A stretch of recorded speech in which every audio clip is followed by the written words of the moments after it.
Welcome back to the Battle of Leipzig. This is going to be part 4, the fourth video that I'm doing on Napoleon at Leipzig. And we are into the battle proper. I've just finished setting up the Battle of Leipzig scenario it's the scenario. And we're continuing on from the Battle of Wachau and Mokern.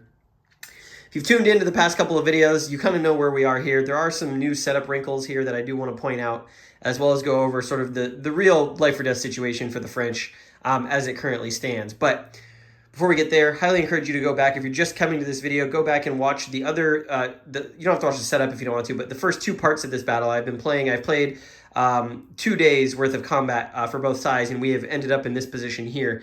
So I won't go too much into how we got here, but suffice it to say there's a pretty cool narrative unfolding here. And a viewer on Board Game Geek actually was very nice and commented about how my game is diverging from the historical situation. Obviously, K-Corps of the Russians coming up this side of the city is obviously a huge departure from the history because it's blocked the French retreat route. And that is what I want to talk about here in terms of the overall situation. But before we do that, there are some new pieces on the board, some new formations who have come in. We have skipped a day since the last particular scenario. We are now on October 18th, and obviously we finished Wachau and Mokern on the evening of the 16th. So we've had a full day of rest where there has not been any assaults, where the armies have gotten a chance to sort of reconfigure somewhat. So we have some new arrivals. You'll notice over here it's a lot more populated than it was when we left the last scenario, and that is because Doktorov's D Corps has arrived from the east. We've got some burned bridges here. This scenario starts that way. I would assume that D Corps actually did that. Otherwise, I would believe that the French would have done it before D Corps arrived in an effort to slow them down. But as you can see, D Corps here threatening to encircle McDonald's, withdrawing 11th Corps of the French. And suddenly McDonald, it's a really good thing McDonald didn't abandon this plan to come this direction and go off here like I originally wanted, because this would have been an absolute a roll-up for the coalition. But as it stands, McDonald's now is going to have to dig in and take up some defense against D Corps, Mirvel's Austrians, and so forth. Up here, we've got Bubna's Austrians who've come in further north. And, ultimately, Tauch's victory points are going to probably go over to the coalition after this, maybe through the first couple of turns of this scenario. For the French, we've got Renier. His 7th Corps here is taking up defensive positions around the baggage park and sort of providing a buffer between the city and the oncoming eastern flank of the coalition army. The rest of the coalition army is in really good shape to take advantage, especially the Austrians here. There's a big gap between Poniatowski's retreating Poles and Auguro's beleaguered 9th Corps here. And if the coalition is able to get adjacent to Leipzig, there is a card in the coalition deck that just ends the game. As we go further up, some other new arrivals for the coalition. Yes, the King of Sweden, Bernadotte, and the Swedes have come in right behind Bülow's corps. The Swedes, as the first game I've played where they've actually come into play, they are probably the worst quality units on this entire map. But I don't need them to be super combat effective. What I need them to do is march to Taucha and take these victory points and, potentially drive off Sebastiani's 2nd Cavalry.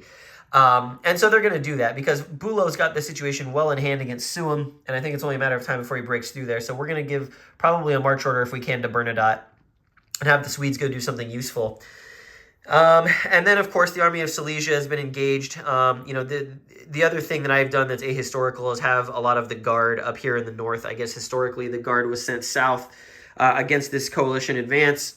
As it's turned out, the old Guard under Drouot they've managed to successfully pin York's Corps back away from where they came. But at this point, the French are in a really bad position down here near the city. So what I did not know about the card decks is that coming into this scenario, the card that allows the French to switch their retreat hex from here to over here is not in this scenario. And similarly, the baggage train card that allows the coalition to get the Army of Silesia back in supply is also out of this scenario. So those are the two adverse factors working against both armies. The French in particular, the way this scenario is going to end, we are not going to calculate victory points the normal way through control of hexes. What's going to happen is at the end of this scenario, every French unit that cannot trace a a line in supply path to this hex down here is going to be counted as if they were eliminated, which is going to mean the entire French army is going to count for Austrian victory points, and that would likely be insurmountable into the Hanau scenario for the French to possibly win the campaign. So really, it's all on the line here. We've got 2 days to fight through this and or potentially have the game end. But what the French need to do, and what they need to do very aggressively, is they need to drive off K-Corps. They need to cut through here. They need to punch through the coalition forces here in the west, and they need to open a line all the way down here at the end of this highway to get the army in a position to where it can trace through that retreat route. And so to that end, given the march orders that I have available to the French, I have ordered the Old Guard under Drouot to abandon their position at Radefeld, which is worth 5 points, and I don't think they can hold it. The French can really hold it anyways, and also in this scenario, points for locations don't matter. So it's going to be very combat heavy, I believe. And they're going to abandon that position, and they're going to march down here, and they're going to try and support Oudinot, and they're going to try and support the elements of Regnier's corps who have come in here to force a breakout. The Russians are reduced pretty heavily here from the assaults on the city, but again, at this point, the victory points don't matter, so the Russians don't actually need to press that attack. They may want to hop into these fortified positions just because they'll be a useful defense. But there's going to be a reconfiguration of the western part of the battle. Meanwhile, the coalition is going to continue driving this way, and the French are going to do their best to stop them. But essentially what it's going to come down to is, can the French cut through and get a breakout here? And if they can't, then they're probably going to lose the Battle of Leipzig, and that's the end of the Grande Armée, somewhat ahistorically. Yeah, so that's where we are. And numbers just keep pouring on for the coalition. I'll show you, we've got another stack of Russians coming in, and this is the Z Corps. And they're going to be coming in the first turn of this scenario, and they're coming in up here as well. So we've got sort of the guillotine falling very slowly to behead the French at the Battle of Leipzig. So we'll see how long this goes. Thank you for joining me again, and we're going to continue on turn 1, 10 a.m., October 18th, Leipzig proper.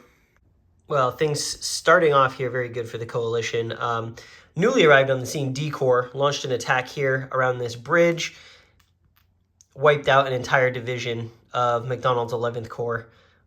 Really good artillery piece, some infantry, especially this infantry, painful to lose.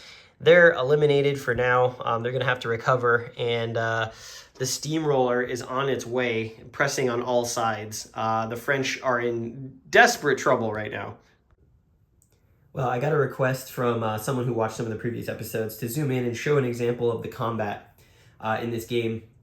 So I figured I would use this demonstration as we are here on the 11 a.m. turn for the coalition in the Battle of Leipzig. And I guess I would show off about how this group of Swedes and this group of Prussians are about to absolutely wreck Suem's French Third Corps here, just given the positioning on the battlefield. Coalition played a really good card that allowed them to put 2 formations in command, or at least move them. They're not technically in command, so they can't advance after combat, but it's really not going to matter because Stedink and Bernadotte have lined up for a great attack here. So let's take it. So the first thing you do is you look at what terrain you're in. Terrain can have a bunch of different effects on combat, mostly adjusting the combat strength of particular types of units. So for example, fighting in woods would have cavalry and artillery strength. Interestingly, in this game, artillery can either bombard from range, so you can see that I've set up this stack here of artillery, and they're going to bombard the French units here. And incidentally, that counts as a soak-off attack, so normally you have to attack every unit in your Zoc. So like this Prussian stack here would normally have to attack both of these, but because I'm going to use artillery to bombard here, this Prussian stack will be allowed to just attack here because it's considered to have been engaged. The other thing I want to point out about the Swedes in particular is that they've shown up with some British rocket artillery, and there's some special rules around the use of that when we get to the bombardment phase. So the way combat works in this game is first you declare all your attacks, then any light cavalry or horse artillery that are adjacent to a unit that doesn't have as much movement. So for example, if this stack here was just this horse artillery on top, because they're fighting just infantry, they'd be able to withdraw. Now, unfortunately, they can't do that here because there's some foot artillery underneath there, and so they are stuck engaged with these Prussians. So after we announce the disengagements, of which there are none here, and actually there is one. I believe this French unit, this light cav unit, can disengage because I don't believe the Prussians brought in any light cavalry. That's correct. So they're allowed to withdraw 1 or 2 hexes. He's just going to withdraw 1. He's just trying to screen this flank so that the Prussians can't wrap around and roll up the Third Corps. He's just going to withdraw 1. Now, when cavalry withdraws, you do not get to advance after combat. And so that's kind of the end of this engagement. Now, what this does do is open up this artillery stack now to bombard because he withdrew. But he definitely doesn't want to take the combat. It would be very bad. But it's a relatively simple combat system. So once you've declared your attacks, and we would do that all across the map, then we would do any cavalry and horse artillery disengagements that are allowed. We've done that here. Then we go to the non-phasing player's bombardment. So this is where the French player who's not taking their turn gets to use any artillery they have to bombard attacking units. And so in this case, who are not engaged. So in this case, because this artillery stack is engaged here, they're not allowed to bombard, but this artillery unit here is allowed to bombard. Now you need to have line of sight, and the only units that he has lines of sight to, so he can't shoot here because there's a unit in front of him. The only units that he has lines of sight to are here. So these Prussians who came over this ridge, he can bombard. So we would roll that up. Let's do that now. They rolled a 3, and they have a 4 strength of bombardment. And that is going to be a suppression result. So what that does is for the rest of the combat phase, this stack would have a demoralized effect on it. Now, that's not going to matter here because they're not going to be making an attack. But if they were going to be making an attack, they would be attacking demoralized. And really all that means is that their combat efficiency value, which is the middle number, would be 1 lower. And they would not be able to advance after combat. So I'll leave this here as a reminder, but it's not going to have any effect on the combat. And we would go all across the map here. The French would be taking all of their artillery shots all the way across, counter artillery. Then the coalition would get their artillery bombardment. And so here, this stack here of 7 artillery points can now bombard anything that they see within range, and they're going to bombard here. They're allowed to see over this crest because what's really happening here is these artillery are on the crest pointing down, almost like when you're doing barrel down tank fire in sort of World War II. That's kind of what's happening here. So these artillery, there's 7. They're going to fire on this light cavalry. That's really not a good spot for that light cav to be, and we've obliterated a lot of French light cavalry this way. I didn't get a good roll. I just got a retreat result, and so this particular cavalry unit's got to retreat again. Technically, I guess he would go towards a supply source. I guess that would be towards Leipzig. So yeah, he'll go 1 here. And then do we have any other coalition artillery? Yes, we have this coalition artillery here. We've got 5 points, and then we've got the British rocket artillery here, which is pretty fun. Let me look up the rules for the rocket artillery real fast. Haven't used them yet. It may not make bombardment attacks, but may attack adjacent enemy forces. If the results of the combat of the rocket attack, they potentially demoralize units that they attack. And once the rocket unit is used, it's removed from the game. So it's kind of like a one-time demoralization attack. So he actually cannot bombard, and we're just going to keep him there with this heavy cavalry. And so yeah, so these, we've got five bombardment points. They're going to bombard here. Now, because these units are bombarding into a village where these units are taking cover, we reduce the strength of the artillery by 1/3. So 5 divided by 3 is 1 point something. Ultimately, I believe it will get us to 2 or 3 strength, which is the same column on the table. So it doesn't really matter. We roll it up. And we rolled a 6. That's a really good roll. That's going to force a retreat on that unit.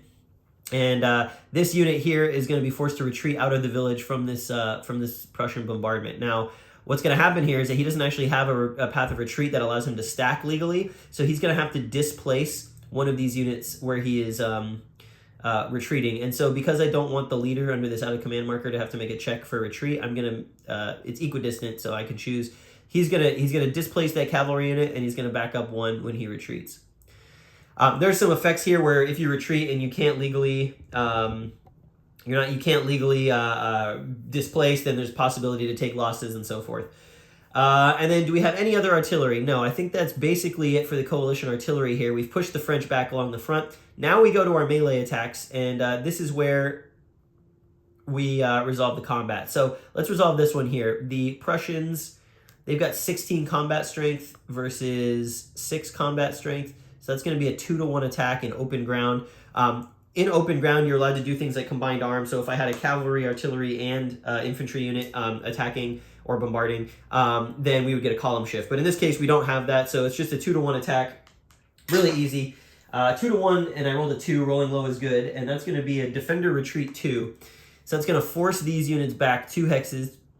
1, 2... 1, 2. And now we're allowed to take ground. with one infantry unit. Now, if I had a leader with this attack, then I could have advanced with every infantry unit. But it's very dangerous to have leaders in a combat because if they have to retreat from the attack, then they have a chance of being captured. So you really only want to do it if you need to take a hex.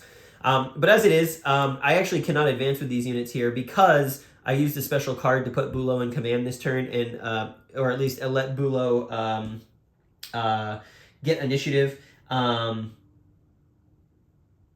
But they're out of command, so not going to happen. Let's do the Swedes. 6 and 4 is 10, and 2 is 12, and 9 is 21, and 25 strength points from the Swedes, which is pretty nice. 25 to 9. It's going to be 2 to 1, but because I have combined arms, I've got cavalry, artillery, and infantry attacking this hex. It's going to be a 3 to 1 attack by the Swedes on that French unit. And that's a terrible roll. It becomes a shock, which is a hand-to-hand, so a really strong defense there. So now when we do a shock, this is actually perfect to show you this example. When we do a shock, we look at the middle value of the units here, and we want to pick the highest one. So we've got an infantry with a 2, and so we've got 2 for the French. And I believe the highest one for the Swedes is also going to be a 2, so we're even. Yeah, I'm not going to use any of those. We're going to use a 2. Yeah, so it's 2 to 2. So then we roll a die for each side in the melee, and this die roll will add a modifier to that value. And both sides get +1, so it's actually 3 to 3. Then we look at the shock combat table, which is a separate table. We just cross-reference those numbers. And a 3 to 3, whenever you get the same number, that becomes a step reduction on either side. And you have to take the step reduction either from your most powerful unit or from the unit with the best initiative value. And so in this case, the French will take a step loss there, and the Swedes have to take a step loss. And I think I want the Swedes to take it off this. The mobility of the cavalry is nice. Let's take it off the cavalry. I'm really only going to use him to sort of put zones of control behind for maneuver. He's not going to be a main attack force, so I'll take it off the cavalry there. So we had a skirmish between the cavalry and the infantry on this flank, and they caused some losses to each other, and they both stay in place. So it was a pretty good defense. Against a 3 to 1 attack, that's a really good defense by the French, but they're going to be in trouble next turn if they don't disengage themselves somehow. And so that's the way combat works. And now when we go into the French turn, these units are in these zones of control, so they're going to have to attack everyone if they remain there or they don't get some support from Suam's 3rd Corps. So we're going to hope he's going to be in command on the French turn and can relieve some of that pressure. But right now, the Prussians and the French and the Swedes are in quite a melee, and it looks like the coalition's going to come out the better for that. So that's a little example of combat there. I didn't show you cavalry charge. There's a phase in the combat where you can do a cavalry charge that can pin a unit, and if you get a retreat result on them, it actually eliminates them. But that is very simply an example of how combat works, and it's pretty much the same every time you resolve it. Pretty easy, pretty simple to get your head around. So I hope that was clear. I hope that was clear and useful to you to understand how combat works in the system. All right, well, bad news for the French here. Every time the French get an artillery bombardment result, that results in a step loss. You tick up this counter. Once you get to 6, the next time you get a step loss as an artillery result, you roll a d6 to see what happens. Well, I just did that, and if you roll a 6 on that, it means French ammunition shortage goes into effect, which is like just horrible timing for the French right now. So what that means is, for the rest of the game, any bombardment by French artillery is going to suffer a -2 DRM, which is going to make it almost impossible to have any effect on coalition forces unless the artillery stack is really large. That artillery shortage, by the way, came from here. It was the Guard. The French Guard used up the last of the shells that they had available to push back Guli's Austrians, and so that is not good. I believe there's a card that can fix that, but that also involves a die roll. So the French are going to have to get really lucky. They were already at an artillery disadvantage, and now that is going to be magnified by the results of this French artillery shortage. Surprising absolutely nobody, this gigantic stack of Austrian artillery fired on Augereau before this attack, this infantry assault, and they did get a step reduction result, and Augereau had to check to see what happens to him, and I'll give you one guess as to what happened to him. Hint, I rolled a 6, Augereau, 9th Corps, captured. So that's fun. Well, the French indeed did have the card in their hand that would have allowed them to escape their dire fate at Leipzig. Unfortunately, they didn't roll for it. So that's kind of problematic for them. I I guess on the bright side, they don't take the victory point hit, but they really needed that to trigger. I'm going to take you on a little tour of the line as we're resolving the coalition combats all the way across the battlefield. Yeah, it's a giant mess, basically. The French are now kind of in risk of being pinched off here. Doktorov and Benningsen's corps has been just on fire. The coalition smells blood in the water. They've been making significant advances every single turn. You can see the French have been pushed back into this little east of Leipzig as the Austrians push in on all sides. Still holding strong around Lindenau, but that is collapsing quickly as well. And this stalemate up here continues. The Prussians and the Swedes are about to eliminate Suum, or at least demoralize them. But of particular note, I wanted to show you something that happened here. Pahol, who is under here, who's managed to keep his nose clean for most of the game with his cavalry, he finds himself in a very unfortunate situation right now. Lauriston was covering his flank. Lauriston was forced to retreat by Meerveldt's Austrian Second Corps, and then the attack by Wittgenstein on Pahol's position here has forced a retreat. Unfortunately, he's got nowhere to go. And so while he is able to escape, he is going to have a Kleist situation on his hand where his entire corps is going to be eliminated, and that is very devastating to the French defense as the Russians overrun his position. That's going to be an advance there, and we'll probably make this advance there. And so more ground taken by the coalition. It's looking real bad. It's looking real bad. I don't know how the French are going to be able to break through here, and so we may be looking at a crushing defeat of the French Grande Armée. It's our old friend leader capture as Russian Z Corps makes its way down from the northeast. Sebastiani's second cav trying to hold them off so they don't join this fracas down here. And Sebastiani is forced to retreat out of the village, out of the city, and he unfortunately is taken by the Russians. Just the French. Is there a mercy rule? Can we get the mercy rule? Just a quick update on the northern flank for you here real quick. The Swedes and the Prussians have brushed aside Suum's defensive line here along this highway for the most part. The coalition played a card that allowed a formation or a force to get a march order. And so I gave it to Bülow, and the reason I did that is because he was completely unengaged around Hohenlohe up here. And he's decided to make a march, a very rapid advance with this march order down here to the flank that actually threatens pretty significantly the rear area of the French defensive line in the south. I'll show you that. So as you can see, with Bülow marching off to the right flank of Suum here, there's really nothing to block him from doing that. He's going to wind up in this village on the next turn, and then, of course, he can march down here to the baggage park that the French have here to the east of Leipzig. And that is going to have to be responded to in some fashion by the French. They are going to have to consolidate this line to get someone up here to protect that approach. And then over here, Russian Z Corps, they've also had really good luck against these French cavalry forces, capturing their leader, obviously, but they've scattered them.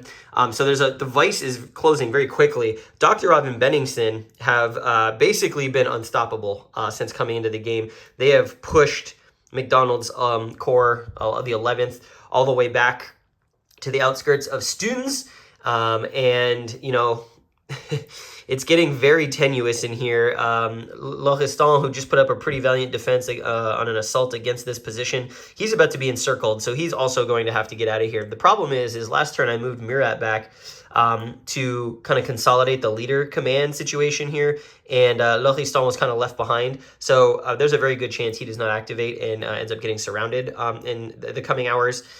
So we'll see what happens there. It's looking increasingly unwinnable for the French here. They're just getting steamrolled. The artillery is too powerful. They're taking losses in bombardments.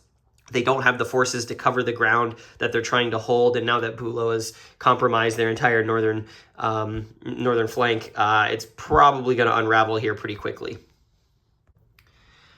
All right, well, the Austrians under Hamburg, the Austrian Reserve, they're making their move towards the city. They want a full court press coming out of the town of Tonberg, as they try and get up here and cut through Augereau and some of the garrison defenders. They actually just forced Poniatowski to retreat. Let's see what happens there. He's one of the few French commanders who has yet to be captured. There you go. Okay, well, hey. He's demoralized. His corps is demoralized anyway. That's what those blue cubes are for. But hey, Poniatowski's been captured too. Like, if everyone's doing it, if everyone on the French side of the battlefield's getting captured, why not, right? Why not? So yeah, the coalition continues to make strong gains, as you can see from the position, the collapsing position of the French now that the Russians have linked up here in the east. We've got some repositioning going on here to protect from Bulow, who's coming down. We've made more progress over here with Z Corps. And then the other major thing that happened this turn was, you'll remember that there were French units in this village hex on the outskirts of Lindenau. A bombardment from Gyulai's Austrians actually forced a retreat on a full stack, and there was nowhere to displace. And every single unit of the French Guard, Imperial Guard, was eliminated in that bombardment, and that has allowed the Russians to close even tighter, close their defensive position and strangle off. The Old Guard is in position potentially to finally make some sort of attack here, but that was not what the French need. There's no regular Imperial Guard Corps left on the map. They were all eliminated in artillery shelling. Tough sledding. Well, the French achieved some success this turn in repelling the coalition. We've kind of settled into a bit of a stalemate here. There's a lot of artillery that the French are throwing at advancing coalition troops. Augereau's replacement finally conducted a counterattack here against the Austrians and managed to drive them back away from the outskirts of Leipzig. And that's important because the Allies have picked up the destroyed bridge card, which is going to end the game immediately if they're able to get next to the walls. So they're pushing hard to make that happen. But this general advance that the French played this turn pretty good. They've repositioned some forces here to get in Bulow's way and Z Corps now that they have swept aside the defenders that were sort of blocking them. Over here, the French Old Guard under Drouot they staked the guard in a couple of combats to attempt a breakout. And they're successful here in pushing back Gyulai's Austrians, and they've First Division has moved in here. Second Division is following through, basically just hoping to cut a swath through between the Russian and Austrian troops to try and open up something down in this direction. It's a long shot, but it's the only shot they've got left. You can see Napoleon has come down here to oversee the operation himself. There's just not enough strength with Oudinot's Young Guard in here to push back the Russians on this side of the river. So they're making a play against the Austrians there, and then hopefully they can start to funnel some units and build on that. So next turn we might see some, based on what happens with the coalition, might see some stuff shift down this way to try and cut an escape path open. We've got some engagements up here. I haven't done this combat yet, but we're about to do that. These two stacks are attacking the artillery here. And then we inflicted some losses on the Swedes outside of Zholkow. Suum's corps, though demoralized, managed to surround and eliminate an infantry brigade that had gotten sort of out of position. Bernadotte and Stedink keeping Suum tied up, basically. They're doing their job fine. That's kind of where we are at the end of the 4 p.m. turn. We got one more turn of daylight left on this day. Then we'll see some night stuff, and then we'll go into the final stages, the final few hours of the Battle of Leipzig on October 19th. Stick around. Well, all right, we have made it to the end of the day of October 18th, the Battle of Leipzig, and as you can see, the gravity slowly choking the life out of the French here. Let's take a look at the positions. I haven't done as many check-ins recently because it's been kind of a slog. It's been a slow, steady advance by the coalition as they move in towards the city and kind of close this salient that the French have. Lots of French corps demoralized. That's going to be big victory points at the end of this scenario for the coalition, assuming it stays that way. And I suspect it will stay that way for most of them because a lot of demoralization is coming from permanently eliminated units. The coalition artillery has just been pounding the French. And the French are suffering from ammo shortage. So after they've done their 6 step reduction hits with artillery, I had to roll to see the next time they did a step loss. I had to roll to see if that reduced their ammo. And so the French have been getting -2 on their artillery for most of the scenario. And they've been really ineffective in driving the coalition back. So that's been a critical thing there. The breakthrough by Z Corps, the breakthrough by Bülow's Prussians mean it's only a matter of time before they approach the outskirts here. And as you can see, Loristan, or the Loristan's replacement, his corps has taken up positions there. Regnier's corps has taken up positions there, and kind of left MacDonald and Victor to their own devices against the onslaught. Victor's corps actually suffered very badly. He was the last real full-strength French corps in the game, and a couple of turns ago, an attack by Kleist and Klenau, a joint attack between the Austrians and Prussians, actually wiped out most of his units, so all he's got left is his artillery, where he has been trying desperately to hold off the advance. You can see that Poniatowski's cav came over to just kind of plug the hole, but I suspect it's a very short time away from this part of the front collapsing. The Augereau's 9th has redeemed themselves a bit. They've held off the left flank of Hamburg's advancing Austrians pretty effectively, and they just haven't been able, the Austrians have not been able to get their artillery to do any significant losses there. This is really the closest approach to the city that they're coming to as we approach the evening, and they just haven't been able to get as close as they wanted. Up here, Suam has withdrawn significantly because of losses he's taken to the Swedes. And, you know, there's just not a lot left. We've got 3 corps over here, one of which is extremely demoralized. I believe that was Marmont, or Marmont's replacement. He's missing a lot of units. There's just, you know, a lot. As the French have pulled back, they've pulled back Latour's first cav. They pulled back the old guard. There's just, you know, it's been a slow march there, even with the demoralized army of Silesia. Not a lot of progress happening. And then finally, on the final afternoon turn for the French, the French guard managed to make an attack and actually repulse the Russians with really bad odds attacks, it turns out, away from Lindenau. And that has allowed some French units to get into these improved positions that the Russians had dug themselves in with, which is huge because as we go into the night turn, these Russian units are going to have to fall back and disengage. So it's going to give the French a little bit of breathing room going into the final 5 or 6 hours of the battle. And that's hugely important for them to try and secure their retreat route. They've also driven back Gyulai's Austrians as well. There are some losses taken there. So it's not out of the question that they can open a route through. Really what they would be trying to do here is open up this road. Yeah, they'd be trying to open up this road. Unfortunately, Liechtenstein's single recovered unit here is blocking with a zone of control through that village. But if they could somehow open this up here, they could trace a path through all these roads down here. So we'll see what happens. But that's where we are in the night turn. I'm going to go through and do all of the night management. There's going to be disengagements sort of in here, probably in here. We're going to do anyone who's under a march order, which I don't think is anyone right now, would get a chance to move. We're going to do some recovery. I believe we do some victory point scoring for leaders who are located in towns. And then we will start October 18th, and that one's only going to go from 9 a.m. to 1 p.m., so 5 turns before the scenario ends. So we're closing in on the home stretch. All right, here we are, 3 turns from the end. The coalition, the Russians of K Corps, are going to try and basically end the game, slam the door shut on the French. So they've lined up an artillery barrage here that they're going to put right here on the French Old Guard, who have found themselves slightly exposed and in a really bad position when it comes to retreating, because we've got Russians who are back in these this fortified area here. So there's zones of control everywhere. If they won't be able to retreat. And we're going to use a special rule called the Grand Battery. And the Grand Battery allows you each side, once per game, they may use up to 5 artillery units that are all 2 hexes apart, and they can all fire. And when they fire for this turn and the following half turn, they will get a +1 DRM on the artillery barrage. So we have got 4 and 3, 7. We've got 11 artillery points, which is max on the table for the artillery, bombarding here. We're going to get +1 for the Grand Battery. We're going to get +1 because they're 2 hexes apart for enfilade fire. So we've got a +2 on the full column. And if they can successfully destroy that stack there, it's probably going to be game over for the French. Let's see what we get. In the game full of sixes, we get a 6.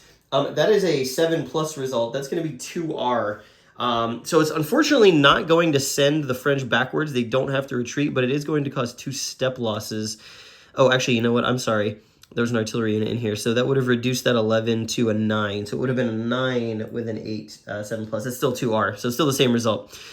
This is a tough call. You know, we could reduce the artillery unit, which is not going to do much for the French since they're under artillery shortage.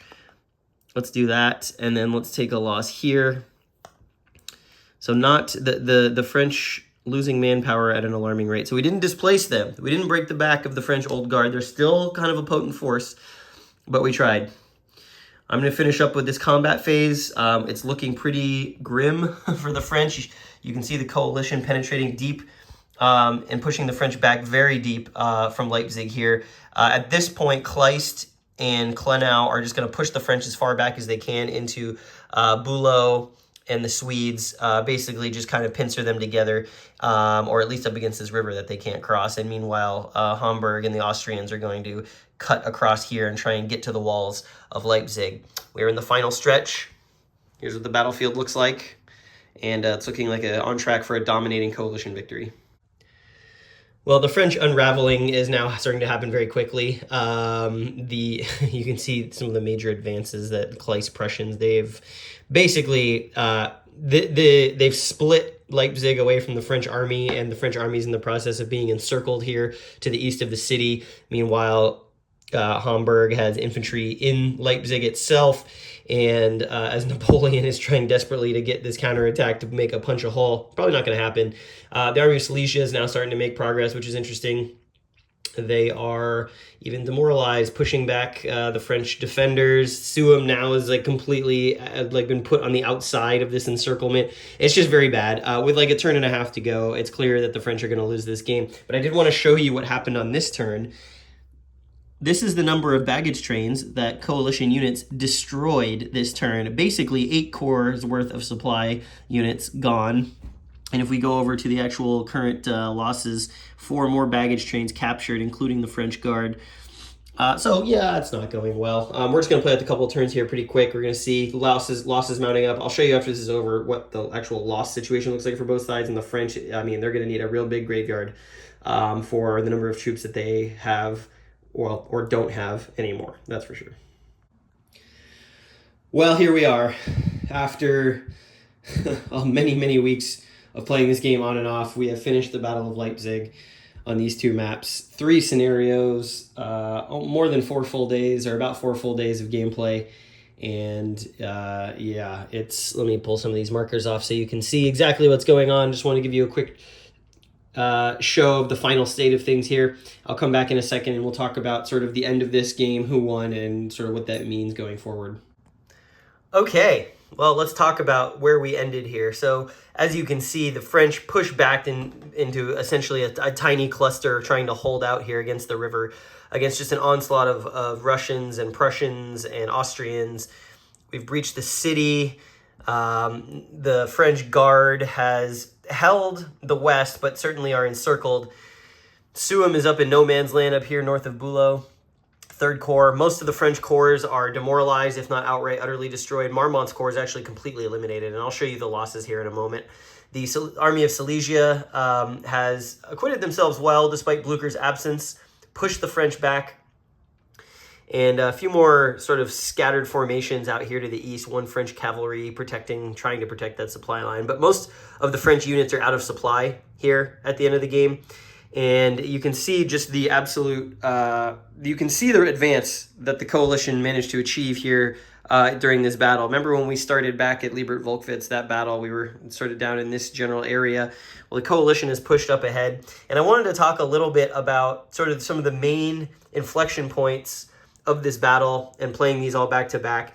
So if you remember back in part 1, I think some of the, let's say the 3 biggest things for each side. So for the coalition, certainly getting the card that allowed K Corps to come up from down here on this side of the river was massive, and it had long-lasting implications for the rest of the scenario. It allowed the coalition to surround the western approach to Leipzig and prevented the French from being able to trace and break out to their retreat rendezvous point.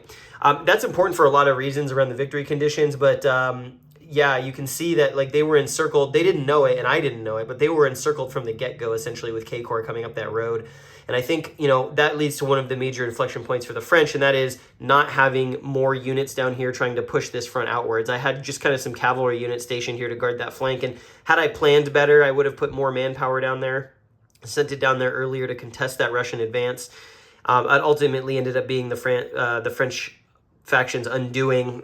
When this scenario ends, if any French units are unable to trace a clear supply path down to this hex here, they're all considered permanently eliminated for purposes of victory points, and that means that everything that's left on the map, of which there's not much, is going to count. So it's going to be an overwhelming coalition victory, and most of that was enabled by that first scenario card that allowed the Russians to come up from this direction rather than have to come on from here.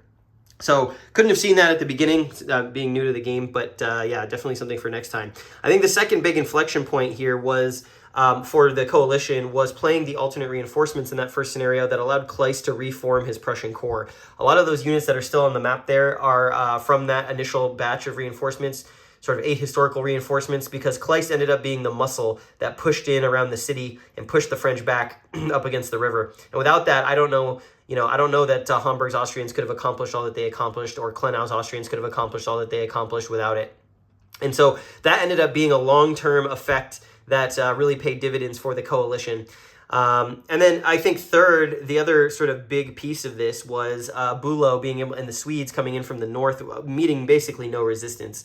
And, you know, obviously you can see here, the French are going to be trapped completely and utterly. They would probably surrender at this point. So those are the three big things that the coalition did that ended up leading to this outcome. And then for the French, the other two, I would say that they're taking out Blücher early prevented big advances by this part of the coalition army, the Army of Silesia. That definitely slowed down that northern front and allowed the French to peel back manpower. I think by then it was already too late, and that's just my poor sort of strategic planning about the campaign. But you know, that was pretty important going into basically, you know, the very beginning or the first half of these scenarios. Having no Blücher up there really slowed down the coalition. And then thirdly, I think the French hitting their ammunition shortage, you know, about halfway through the game really messed up their ability to counterattack. Their artillery became really ineffective, mostly. Well, they're getting a -2 on every bombardment roll, but they also had inferior artillery to the coalition, and so the coalition artillery really just steamrolled them. Once that ammunition shortage happened, it was really impossible for the French to slow down the coalition because they were outnumbered and their guns couldn't be brought to bear on sort of the strong spear thrusts. And yeah, and so that ended up being the story of the game. The Grande Armée going to have to surrender around Leipzig in 1813. And wow, this changes history quite a bit, I would say. So yeah, had a lot of fun playing this. This is a monster. This is probably the most monstrous game of this system that exists. And I'm really glad I tackled it. But boy, am I going to be happy to tear this down because I've been looking at it for a long time. Now, I'm going to calculate the victory points, and I am going to play the retreat to Hanau just for posterity's sake. That is going to be 1/4 the size of this, so it's going to be much more manageable. And just to play it out, since we've already done the rest of the box mines, we'll see it through. Even though I guess technically this crushing defeat here, I don't think there's any way that the French come back and are able to win the entire campaign, even if they win the retreat to Hanau. So we'll play it for fun. I'm going to start tearing this down and count up the actual total losses numbers and come back with the victory points for you. But real quick before I do that, let me show you the permanent losses from this campaign. All right, so here's where we ended the scenario with temporary losses. So awaiting recovery units, most of them French, as you can see. Here's units eligible to be brought back onto the map during the recovery phase, or the reorganization phase, excuse me. A couple French units, some Austrian artillery, all the captured baggage trains that the French and the coalition took. So here's the coalition captures. The French on the final turn did capture Bülow's baggage train, didn't really matter. Blücher obviously captured early on. Again, he's going to be a nice hostage. Here are the French losses, permanent losses from every corps. Don't let anyone tell you this isn't a bloody game. The entirety of the 6th Corps completely wiped out. Every single unit from the 6th Corps destroyed by the Army of Silesia. We've got basically every unit from the 11th Corps destroyed. We've got, remember, the Old Guard, most of the Old Guard here destroyed. We've got a significant portion of 2nd Corps destroyed, Poniatowski's Poles. The rest of the French Guard here, the Young Guard here. I mean, the French took massive casualties. I mean, when you look at the map and realize that that pocket is really all they've got left, and maybe some units up there, it's because of these losses. And this is mostly driven by coalition artillery for the most part. Coalition didn't really suffer that hard. They managed to preserve their manpower, managed to reorganize, get things going. The Russians especially didn't take many losses. A couple Swedish units in there. The Congreve rocket unit, that one actually you eliminate when you use its ability, so that didn't even really count. And so all in all, there are the losses that we finished this scenario with. And it was a very bloody affair. All right, let me do the victory point thing, and then we'll wrap this up and head to Hanau. All right, you ready for this? Just did the points. Coalition, 100.5 points from the Battle of Leipzig. French, 0 on the dot. I would say that is a coalition overwhelming strategic victory. And I'm not sure that is recoverable in the retreat to Hanau scenario, although I guess we will find out. All right, we're going to wrap this up. Thanks for bearing with me about the length of time it took me to play through this. I hope you enjoyed kind of the narrative experience of the Battle of Leipzig in its entirety. From beginning to end, Liebert Volkowitz to October 19th. We're going to send this one up on YouTube. Join me for the finale in Hanau, which is going to be much more manageable.